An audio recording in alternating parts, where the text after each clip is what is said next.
আসসালামু আলাইকুম। অনলাইনে ক্লাস নিচ্ছি। আমি মোহাম্মদ শামসার আলী, সহকারী শিক্ষক, বীর শ্রীকৃষ্ণ মেমোরিয়াল উচ্চ বিদ্যালয় থেকে। এই করোনা ক্লান্তির লগ্নে সুপ্রিয় শিক্ষার্থীবৃন্দ, তোমরা যেখানে আছো, আশা করি ভালো আছো, সুস্থ আছো এবং নিরাপদে আছো, কামনাও করি তাই।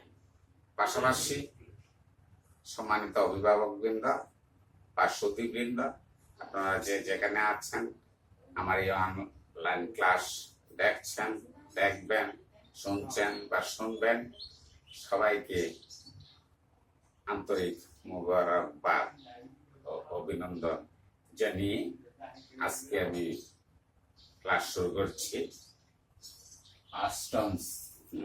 নবম ও দশম শ্রেণী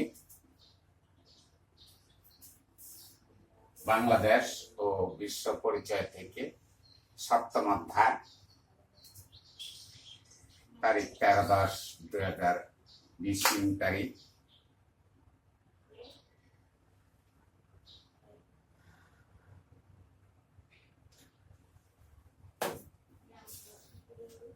সুপ্রিয় শিক্ষার্থীবৃন্দ, তোমরা ভালো করে মনোযোগ সহকারে শুনতে চেষ্টা করো এবং আয়ত্ত করতে হবে। বাংলাদেশ সরকারের বিভিন্ন অঙ্গ ও প্রশাসন ব্যবস্থা, সপ্তম অধ্যায়, পরিচ্ছেদ 7(1) এর থেকে আলোচনা করছি। জাতীয় সংসদ গণপ্রজাতন্ত্রী বাংলাদেশ সর্বোচ্চ আইনসভার নাম হলো জাতীয় সংসদ। আমরা জানি যে বাংলাদেশ গণপ্রজাতন্ত্রী বাংলাদেশ সর্বোচ্চ আইনসভার নাম হলো কি? জাতীয় সংসদ। এটি একটি এককক্ষ বিশিষ্ট আইনসভা। জাতীয় সংসদের আসন সংখ্যা আমরা জানি 350টি। তবে 300টি আসনে নির্বাচন করে প্রতিদ্বন্দ্বিতার মাধ্যমে কি হয়? নির্বাচিত হয়। আর 50টি মহিলা আসন সংরক্ষিত থাকে। সংরক্ষিত আসনের নারী সদস্যগণ নির্বাচিত 300 সংসদ সদস্যের ভোটে নির্বাচিত হয়। আমরা যে সরাসরি প্রত্যক্ষ ভোটে সংসদ সদস্য নির্বাচন করি, এই 300 সংসদ সদস্য সংরক্ষিত 30টি আসন তাদের আলোচনা সাপেক্ষে তারা সংসদ সদস্যরা নির্বাচিত করে থাকেন। জাতীয় সংসদের মেয়াদকাল তোমরা আগে থেকে জানো, আমি আবারও বলছি, মেয়াদকাল 5 বছর থাকে। বাংলাদেশের জাতীয় সংসদের কার্যক্রম পরিচালনার জন্য নির্মিত একটি ভবন থাকে। সেই ভবনের নাম জাতীয় সংসদ ভবন। আমাদের জাতীয় সংসদ ভবন কোথায় অবস্থিত? ঢাকা অবস্থিত। বাংলাদেশের রাজধানী ঢাকা, ঢাকায় অবস্থিত। এভাবে সারা বিশ্বে বহু রাষ্ট্র আছে, বহু দেশ আছে, সব দেশেরই এই জাতীয় সংসদ আছে। কেউ পার্লামেন্ট বলে, কেউ কংগ্রেস বলে। আমাদের দেশের জাতীয় সংসদ ভবন বলা হয়ে থাকে। এটি পৃথিবীর দৃষ্টিনন্দন আইনসভা ভবনের একটি। ঢাকার শেরেবাংলা নগর এলাকায় অবস্থিত আমাদের জাতীয় সংসদ ভবনটি। এই ভবনের নকশা তৈরি করেছেন যুক্তরাষ্ট্রের একজন প্রখ্যাত স্থপতি লুই আই কান। যেমন আমাদের জাতীয় পতাকার শহীদ মিনারের স্থপতি আছে, ঠিক তদ্রূপ আমাদের এই জাতীয় সংসদের কি হচ্ছে, একজন স্থপতি আছে। স্থপতির নামটা ভালো করে মনে রাখবে। তোমাদের নৈতিক প্রশ্নে হয়তো আসতে পারে যে আমাদের জাতীয় সংসদ ভবনের স্থপতির নাম কি? স্থপতির নামটা কি? যুক্তরাষ্ট্রের প্রখ্যাত স্থপতি, বিখ্যাত নাম করা লুই আই কান। জাতীয় সংসদ ভবন এলাকার আয়তন 215 একর জমি। সেখানে মূল ভবনের পাশাপাশি উন্মুক্ত সবুজ পরিসর, মনোরম জলধার, চতুর্দিকে 3 দিকে জলধার ও সংসদ সদস্যদের কার্যালয়টি রয়েছে। বিশেষ করে উল্লেখযোগ্য যে জাতীয় সংসদ ভবনের নির্মাণ কাজ শুরু হয় 1961 সালে এবং ইতিহাসের নানান চড়াই উতরাই পেরিয়ে 1982 সালে 28 জানুয়ারি এই নির্মাণ কাজ সমাপ্ত হয়। ওই বছরের 15 ফেব্রুয়ারি বাংলাদেশের জাতীয় সংসদের 8ম শেষ অধিবেশনে এই সংসদ ভবনটি প্রথম ব্যবহৃত হয়। আর তখন থেকে আইন প্রণয়ন এবং সরকারি কর্মকাণ্ড পরিচালনার মূল কেন্দ্র হিসেবে জাতীয় সংসদ ভবন ব্যবহার হয়ে আসছে।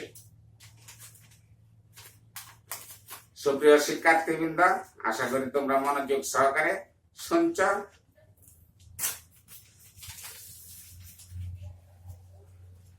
ইতিপূর্বে রাষ্ট্র সম্পর্কে আমরা আলোচনা করেছি আগের অধ্যায়। আমি কিন্তু ধারাবাহিকভাবে বাংলাদেশ বিশ্ব পরিচয় থেকে আলোচনা করছি। বিগত ক্লাসে রাষ্ট্র সম্পর্কে আলোচনা করেছি, তাই বলছি যে ইতিপূর্বে রাষ্ট্র সম্পর্কে আলোচনা করেছি। সরকার ব্যবস্থা রাষ্ট্রের যন্ত্রস্বরূপ। আমি বলেছিলাম যে রাষ্ট্রের 4টা উপাদান: জনসমষ্টি, নির্দিষ্ট ভূখণ্ড, সরকার এবং সার্বভৌমত্ব। এবং একজন রাষ্ট্রবিজ্ঞানী বলেছিলেন যে রাষ্ট্র যদি জীব হয়, বা আমরা যে মানুষ, আমাদের দেহ আছে এবং মাথা আছে, মস্তিষ্ক, মাথার মাঝে মস্তিষ্ক আছে, ঠিক সরকার হচ্ছে একটা রাষ্ট্রের মস্তিষ্ক। সরকারের কার্যাবলী সুষ্ঠুভাবে সম্পন্ন করার জন্য সরকারের বিভিন্ন বিভাগ বা অঙ্গ রয়েছে। যে বাংলাদেশ সরকারের বিভিন্ন অঙ্গ ও প্রশাসন ব্যবস্থা আজকে আলোচনা করছি। বিভিন্ন অঙ্গ বা বিভাগ রয়েছে। সাধারণভাবে সরকার বলতে আমরা বুঝি আইন পরিষদ, রাজনৈতিক দল, মন্ত্রী পরিষদ, শাসনকর্তা, আদালত ও পুলিশ। সামগ্রিকভাবে সরকারের 3টি বিভাগ রয়েছে। কয়টা বিভাগ রয়েছে? 3টি বিভাগ। সরকারের সামগ্রিকভাবে, আমি লিখছি তোমরা দেখো, সামগ্রিকভাবে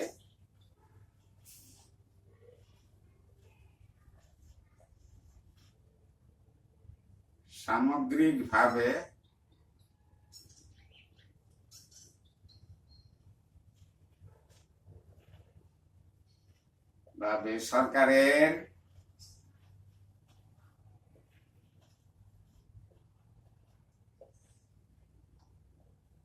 তিনটি বিভাগ রয়েছে।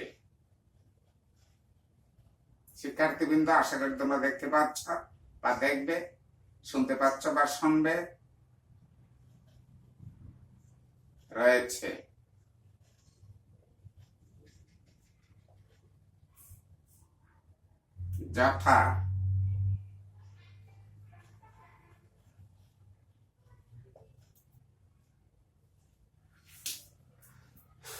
যথা নির্বাহী বা প্রশাসন বিভাগ, নির্বাহী বা প্রশাসন বিভাগ। 1 নম্বর নির্বাহী বা প্রশাসন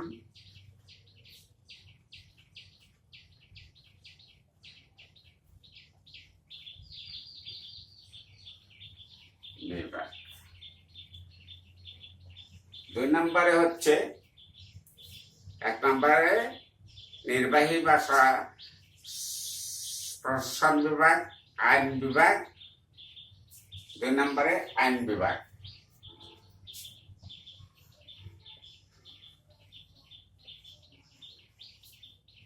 আইন বিভাগ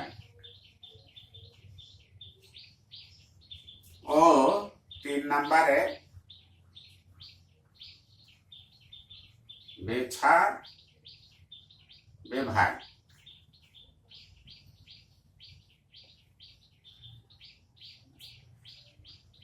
সামগ্রিকভাবে সরকারের 3টা বিভাগ রয়েছে, যথা নির্বাহী বা প্রশাসন বা শাসন বিভাগ, আইন বিভাগ ও বিচার বিভাগ।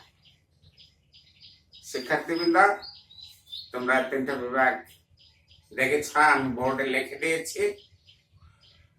প্রত্যেক রাজনৈতিক ব্যবস্থা 3টি মৌলিক বিভাগ আছে, বিদ্যমান থাকে। কেননা সরকারের গুরুত্বপূর্ণ 3টি কাজ হচ্ছে প্রশাসন পরিচালনা করা, আইন প্রণয়ন করা এবং ন্যায় বিচার প্রতিষ্ঠা করা। ওই সংসদ ভবনে আমাদের ধারায়, জনগণের ধারা নির্বাচিত সংসদ সদস্যরা কি করেন? আইন প্রণয়ন করেন এবং এই আইন প্রণয়ন ধারা সমাজের বা দেশের যারা খুন খারাপি কাজে লিপ্ত থাকে তাদের কি করা হয়? বিচার করা হয়, ন্যায় বিচার প্রতিষ্ঠা করে। প্রশাসন পরিচালনার জন্য দুই ধরনের থাকে। একটি হলো কেন্দ্রীয়, অপরটি হলো স্থানীয় প্রশাসন, স্থানীয় শাসন। এই অধ্যায়ে আমরা বাংলাদেশ সরকারের বিভিন্ন অঙ্গ ও প্রশাসন ব্যবস্থা সম্পর্কে ভালো করে জানব। সুপ্রিয় শিক্ষার্থীবৃন্দ, আমরা কি করব? এই সরকারের যে বিভিন্ন অঙ্গ, এই শাসন বিভাগ, আইন প্রণয়ন এবং ন্যায় বিচার প্রতিষ্ঠা, এগুলা সম্পর্কে আমরা জানব। একটা হলো দুই ধরনের যে আছে, একটা হলো কেন্দ্রীয় শাসন, অপরটি হলো স্থানীয় শাসন। কেন্দ্রীয় শাসন কেন্দ্র থেকে পরিচালিত হয়, আর স্থানীয় শাসন আমাদের দোরগোড়া, আমাদের নিকট থেকে এটা পরিচালিত হয়ে আসছে। তাহলে এই অধ্যায় আমরা শেষ করলে কি কি বিষয়ে অবগত হতে পারবো, জানতে পারবো, এটা আমি মুছে ফেলছি। আশা করি তোমরা খাতা কলমের লিখে নিয়েছ এবং তোমাদের যে ভূগোল, বাংলাদেশ ও বিশ্ব পরিচয় বইটি আছে, বইয়ের মধ্যে স্পষ্ট লেখা আছে, তা তোমরা একটু দেখে নেবে। এবারে আমি লিখব যে এই অধ্যায় পাঠ শেষে আমরা কি কি বিষয় সম্পর্কে জানব। এই শিখন ফল, অর্থাৎ শিখন ফল 9টি আছে। 9টি বিষয় তো আজকে আলোচনা করা সম্ভব হচ্ছে না। আমি 2টি বা 1টি বিষয় নিয়ে আলোচনা করব। বাংলাদেশ সরকারের গুরুত্বপূর্ণ অঙ্গ সমূহ। বাংলাদেশ সরকারের 1 নাম্বার, বাংলাদেশ সরকারের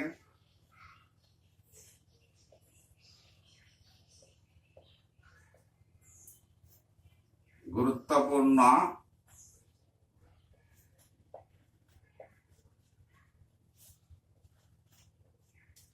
অঙ্গ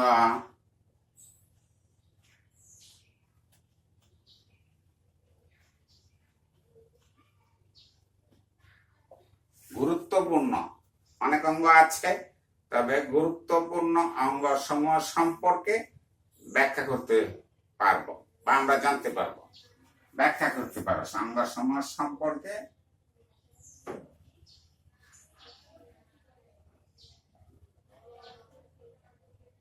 জানব। কি করব? বাংলাদেশ সরকারের বিভিন্ন গুরুত্বপূর্ণ অঙ্গ সমূহ সম্পর্কে ব্যাখ্যা করতে পারব। রাষ্ট্রপতির 2 নাম্বার,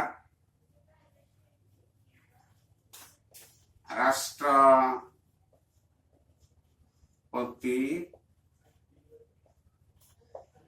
ও প্রধানমন্ত্রীর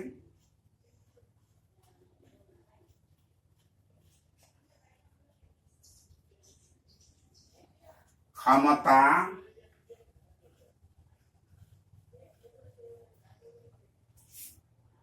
ও কার্যাবলী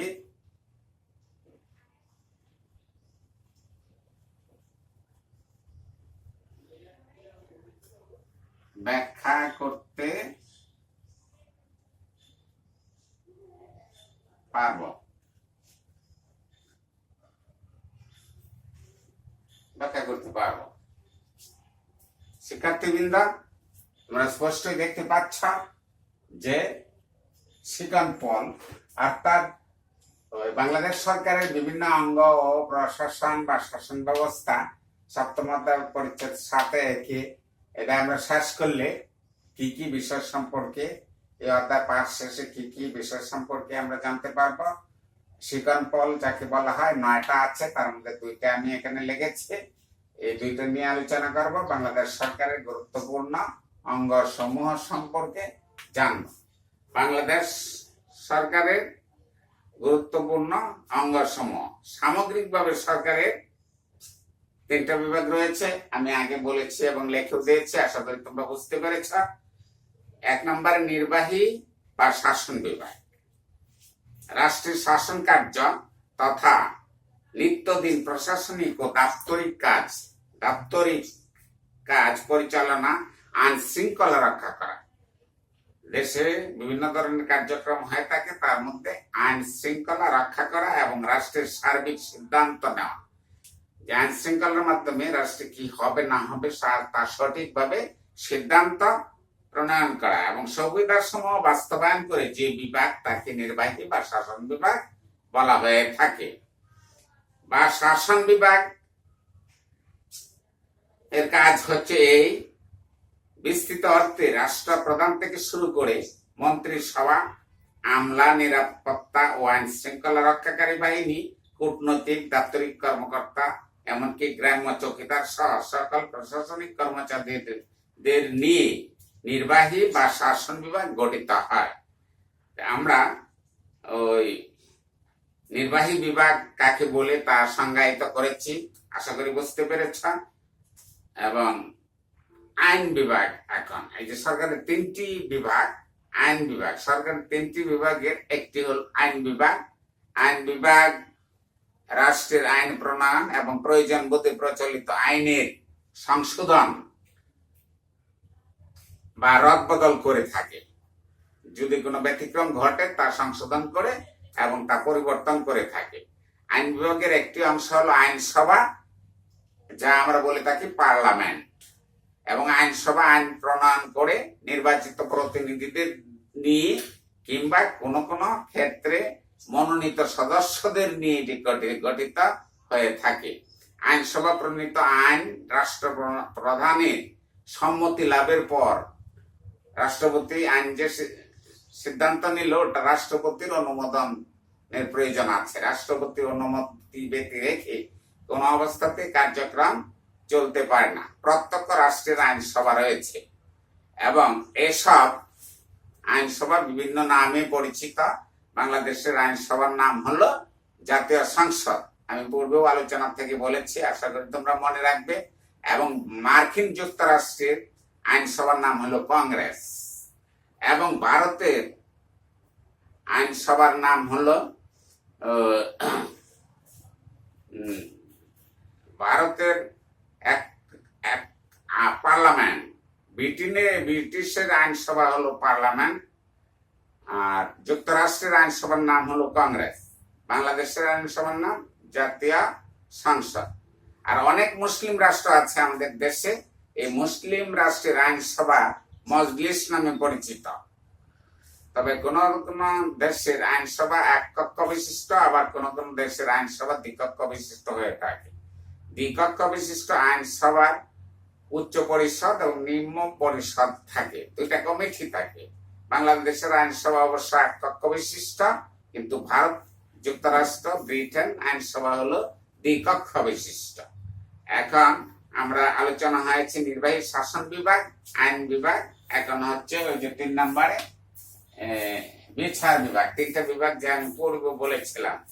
বিচার বিভাগ, রাষ্ট্রপতির পদমর্যাদা রাষ্ট্রপতি থাকে কিন্তু সবার উপরে, সংবিধান অনুযায়ী তিনি হচ্ছে রাষ্ট্রের প্রধান, সবার ঊর্ধ্বে তিনি স্থান লাভ করেন। সংবিধান আইন অনুযায়ী তাকে প্রদত্ত সকল দায় দায়িত্ব ক্ষমতা তিনি প্রয়োগ করেন। সংসদ প্রণীত আইন রাষ্ট্রপতি অনুমোদন করে থাকেন। রাষ্ট্রপতির ক্ষমতা ও কার্যাবলী। 2 নম্বর আলোচনা তোমরা দেখতে পাচ্ছ। 1 নম্বর শেষ। বাংলাদেশ সরকারের গুরুত্বপূর্ণ অঙ্গ সমূহ সম্পর্কে জানবো, এটা আলোচনা শেষ। এখন 2 নম্বর যে পয়েন্টটা আছে, রাষ্ট্রপতি ও প্রধানমন্ত্রীর ক্ষমতা কার্যাবলী ব্যাখ্যা করতে পারবো। এখন রাষ্ট্রপতির পদমর্যাদা, রাষ্ট্রপতির ক্ষমতা, রাষ্ট্রপতির কার্যাবলী, তারপরে প্রধানমন্ত্রীর পদমর্যাদা, প্রধানমন্ত্রীর নিয়োগ এবং প্রধানমন্ত্রীর কার্যাবলী পরবর্তী ক্লাসে আলোচনা করব। রাষ্ট্রপতি সংসদীয় সরকার, আমাদের গণপ্রজাতন্ত্রী বাংলাদেশ সরকার সংসদীয় ব্যবস্থা, রাষ্ট্রপতি নিয়মতান্ত্রিক প্রধান। তবে গণতন্ত্রের প্রজাতন্ত্রের সকল কাজ তার নামেই পরিচালিত হয়ে থাকে এবং তার হাতে কোনো নির্বাহী ক্ষমতা নেই। তবে তার হাতে কোনো নির্বাহী ক্ষমতা নেই। দেশের সরকার গঠন, শাসন পরিচালনা, আইন প্রণয়ন এবং অর্থ বিচার, প্রতিরক্ষা, কূটনৈতিক বিষয়ক গুরুত্বপূর্ণ কাজ তিনি কি করেন? শেষ করেন, সম্পন্ন করেন।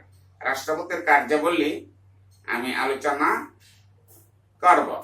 প্রধানমন্ত্রীর নিয়োগ এবং শাসন সংক্রান্ত যে সকল কাজটা আছে, এই কাজগুলাকে রাষ্ট্রপতির কার্যাবলীকে 7টা ভাগে ভাগ করা হয়েছে।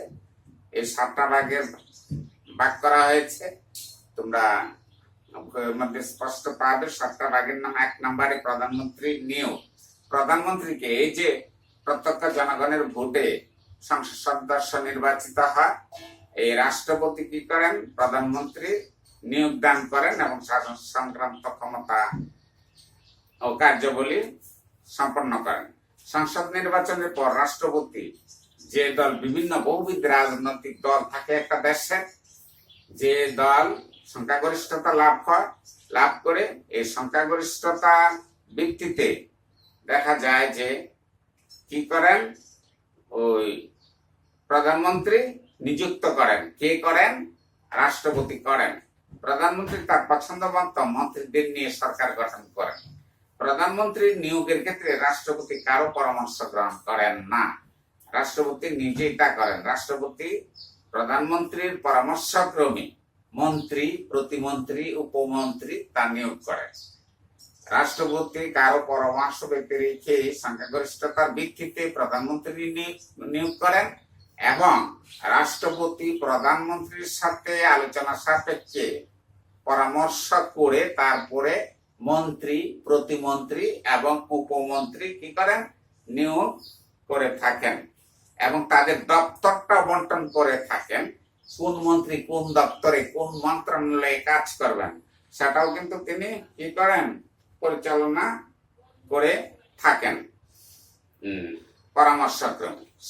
সংসদ বিষয়ক ক্ষমতা তিনি কাজ করে থাকেন এবং অধ্যাদেশ জারি ক্ষমতা কাজ করে থাকেন। প্রধান বিচারপতি বিচার সংক্রান্ত কাজ করে থাকেন রাষ্ট্রপতি। ক্ষমা প্রদর্শনের ক্ষমতা এই রাষ্ট্রপতি রয়েছে, তিনি কাজগুলা করে থাকেন। অর্থ সংক্রান্ত ক্ষমতাও কাজ সম্পন্ন করে থাকেন। প্রতিরক্ষা সংক্রান্ত ক্ষমতাও কাজ করে থাকেন। তবে রাষ্ট্রপতির জরুরি ক্ষমতা হলো, ওই রাষ্ট্রপতি যদি বুঝতে পারেন যে যুদ্ধ লেগে গেছে বা বাহিরের দেশ থেকে আমাদের দেশকে কি করতেছে? আক্রমণ করতেছে, তখন জরুরি ভাবে তিনি আভ্যন্তরীণ গোলযোগের কারণেও যদি কোনো কলহ বাধে, তাহলে বাংলাদেশ বা এর কোন অংশের নিরাপত্তা বা অর্থনৈতিক জীবন বিপদের সম্মুখীন হয়, তাহলে তিনি জরুরি অবস্থা ঘোষণা করতে পারেন। জরুরি অবস্থাকালে সংবিধানের কিছু বিধান ও মৌলিক অধিকার সমূহ একমাত্র রাষ্ট্রপতি কি করতে পারেন? স্থগিত ঘোষণা করতে পারেন। এটা জরুরি ভিত্তিতে রাষ্ট্রপতির ক্ষমতা। তাহলে রাষ্ট্রপতির কার্যাবলী, রাষ্ট্রপতির পদমর্যাদা আমরা কি করেছি, 7টা পয়েন্ট আকারে বলে দিয়েছি, এবং তোমরা ওই বাংলাদেশ ও বিশ্ব পরিচয় বইয়ের মধ্যে ভালো করে আছে, সেগুলো আয়ত্ত করবে। আমি আজকে যতটুকু আলোচনা করেছি ততটুকু আলোচনা থেকে তোমাদের বাড়ির কাজ দিয়ে দিব। বাড়ির কাজ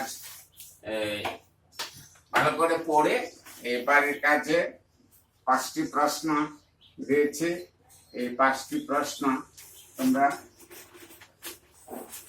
উত্তর লিখে আমার কাছে পাঠিয়ে দিবে অনলাইনে বা মেসেঞ্জারের মাধ্যমে। সপ্তম অধ্যায় থেকে আলোচনা করে শুধু সেই অধ্যায় থেকে 5টি প্রশ্নের উত্তর লিখে আমার ঠিকানা পাঠিয়ে দাও। 5টি প্রশ্ন 5 নাম্বার। আমি যখন তোমাদেরকে ক্লাস করিয়েছি, দেখা গেছে যে ক্লাসে পড়ানোর পরে তোমাদের কাছে বিভিন্ন ধরনের প্রশ্ন করেছে এবং তোমরা প্রশ্ন উত্তর দিয়েছ। অনলাইনেও সেটা আমি চালু রেখেছি, যে বাড়িতে তোমরা আছো, ভালো করে পড়াশোনা করে তারপরে আত্ম করবে, এবং যখনই খোলা হবে, করোনা একদিন শেষ হবে এবং তোমরা স্কুলে আসবে, আবার ক্লাস হবে, পরীক্ষা হবে, এবং পরীক্ষা হোক বা না হোক জ্ঞান অর্জন করা, পড়াশোনা করা, এটা হলো মূল উদ্দেশ্য বা লক্ষ্য। তারপর 5টি প্রশ্ন হচ্ছে, বাংলাদেশের আইনসভা কত কক্ষ বিশিষ্ট? আমি যে আলোচনা করেছি এই আলোচনার মধ্যে কিন্তু কি হচ্ছে, এই প্রশ্ন উত্তর পেয়ে আছে, তোমরা পেয়ে যাবে। 2 নাম্বার হচ্ছে মন্ত্রী কে। 3 নাম্বার আইনসভা কি। 4 নাম্বার সংবিধান অনুযায়ী, এই যে সংসদ সদস্য আইন প্রণয়ন করেন এবং আইন দ্বারা ন্যায় বিচার প্রতিষ্ঠা করেন, এই সংবিধান অনুযায়ী রাষ্ট্রের প্রধান কে। 5 নাম্বার সচিবালয় কি। এই 5টি প্রশ্ন তোমরা লিখে নিবে এবং উত্তর কাটাকাটি করে বের করবে। যাই হোক, আজকে আমার ক্লাস এই পর্যন্তই। আশা করি তোমরা মনোযোগ সহকারে শুনেছ। যারা শুনছ বা শুনবে, যারা দেখেছ বা দেখবে, এবং অভিভাবক ও সুধী মণ্ডলী আমার এই ক্লাস যারা শুনেছেন বা শুনবেন, যারা দেখেছেন বা দেখবেন, সকলকে আমি আন্তরিক শুভেচ্ছা ও অভিনন্দন জ্ঞাপন করে আজকের ক্লাস আমি সমাপ্তি ঘোষণা করছি। পুনরায় সবাইকে ধন্যবাদ।